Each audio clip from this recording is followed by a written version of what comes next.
नमस्कार विद्यार्थी मित्रांनो, डबल ओ अकॅडमी या ई लर्निंग प्लॅटफॉर्ममध्ये आपल्या सगळ्यांचे स्वागत आहे।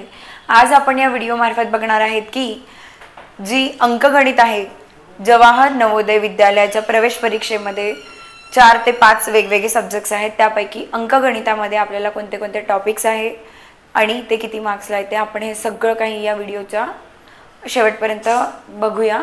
तर व्हिडिओ पूर्ण बघा, व्हिडिओला लाईक करा, चॅनलला सबस्क्राइब करा आणि बेल आयकॉनला प्रेस करा।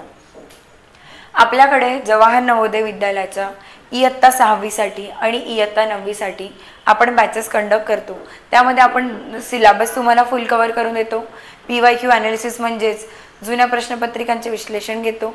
Taste series, e book notes, सगळ्या काही फॅसिलिटी सोबत तुम्हाला लाईव्ह आणि रेकॉर्डेड दोन्ही प्रकारचे लेक्चर्स अवेलेबल होऊन जातात। तुम्ही त्यांना डाउनलोड करून अनलिमिटेड टाइम बघण्याचा ॲक्सेस सुद्धा तुम्हाला प्रोव्हाइड केला जातो।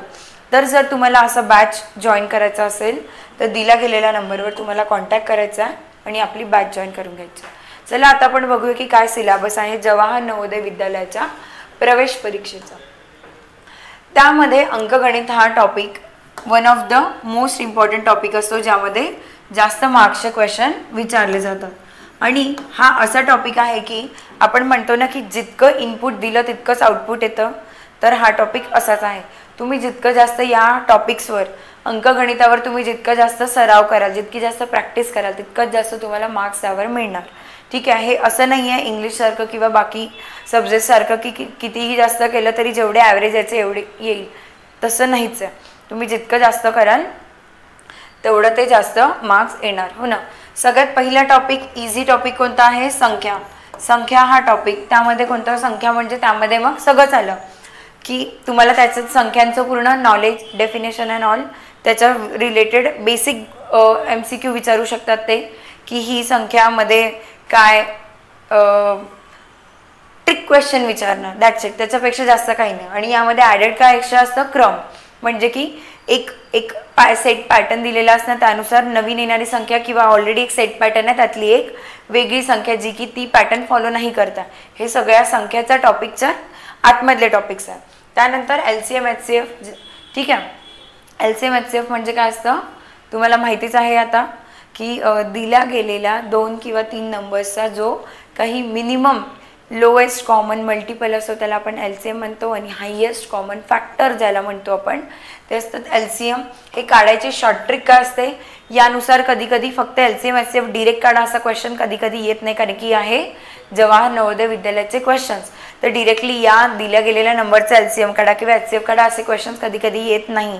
4-5 नंबर्स दिले असतात, त्यानुसार असं काहीतरी म्हणतात की आता तुम्ही कॉमनमध्ये इतके लोक आहेत, त्यांच्याजवळ एवढे एवढे पैसे आहे, मग कॉमन त्यांच्याजवळ केवढे असणार याच्यावरून तुम्हाला समजावं लागतं की अरे मला LCM काढायचं की HCF काढायचं, समजत आहे। त्यानंतर स्क्वेअर्स आणि क्यूब किंवा स्क्वेअर रूट आणि क्यूब रूट, आता मी इथे लिहिलेलं नाही, मी म्हटलं तुम्ही समजूनच जा, हो ना। याच्याशी रिलेटेड क्वेश्चन्स असतात, ठीक आहे। त्यानंतर मापन, ते काय आहे आपण बघूया। जे 9th किंवा 8th स्टँडर्डचे स्टुडंट्स आहेत त्यांना ही गोष्ट माहिती असणार, ठीक आहे। औसत हा एक टॉपिक आपण बघूया। सगळे या टॉपिकवर आणि सगळ्यात जास्त शॉर्ट ट्रिक्स या औसत या टॉपिकमध्ये आहे, आपण हे सगळं बघूया, ठीक आहे। त्यांचा कार्य और समय म्हणजे त्याला काय म्हणतो आपण, work and time and work.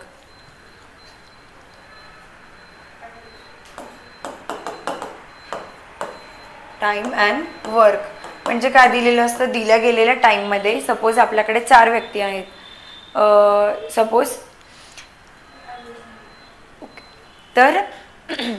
4 व्यक्ती आहेत, तर ते काम इतके दिवसामध्ये करतात।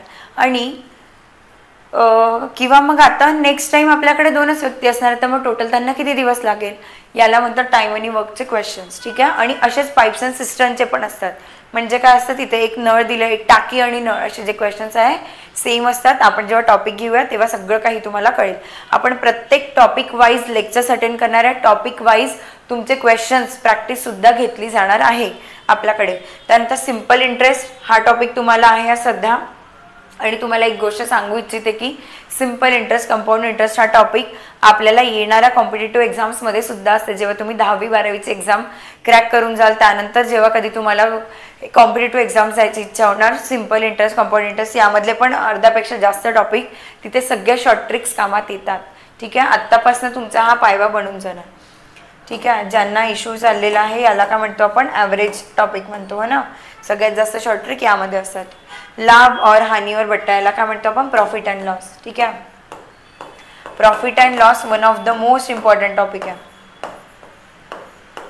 ठीक आहे, त्यानंतर पार्टनरशिप, हे सगळे अजून काही मी हे इथे एवढेच टॉपिक लिहिले आहे ज्यावर क्वेश्चन येतात म्हणजे येतात, आणि त्यावर आपल्याकडे शॉर्ट ट्रिक पण आपण जास्तीत जास्त लवकरात लवकर आन्सर कसं काढायचं त्याच्यासाठी आपण बघणार आहे. उरलेले अजून पण काही टॉपिक्स आहे यामध्ये, पण ते तेवढे इम्पॉर्टंट नाही, पण आपण घेणार पूर्ण सिलेबसच आहे. ठीक आहे, तर असा हा तुमचा अंकगणिताचा सिलेबस असणार आहे. तर तुम्ही एक वेळा तो बघून घ्या, आणि तुम्हाला परत एक वेळा सांगू इच्छिते की तुमच्या येणाऱ्या गव्हर्नमेंट एक्झाम्समध्ये सुद्धा हे सगळे टॉपिक कधी ना कधी कामात येणारच. तर असा होता हा आजचा माहितीपूर्ण व्हिडिओ. जर तुम्हाला आवडला असेल तर तुम्हाला नक्कीच व्हिडिओला लाईक करायचं आहे. चॅनलला सबस्क्राईब करा, बेल आयकॉनला प्रेस करा. Thank you so much.